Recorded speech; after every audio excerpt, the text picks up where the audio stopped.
मला पालिका प्रशासनाला विचारायचे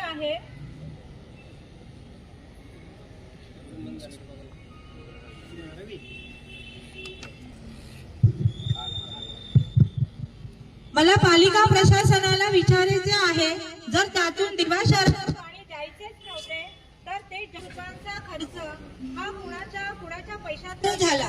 ते पैसे वाया गेले आहेत, त्या पैशाची जबाबदारी कोणाची? पालिकेने पाहिजे।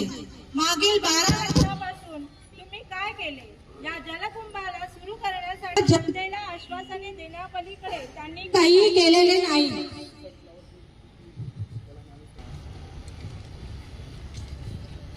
पण आता आम्ही गप्प बसणार नाही। तुम्ही आमच्या डोक्यावरील पाणी टंचाई प्रशासनाचा जाहीर निषेध केला आहे।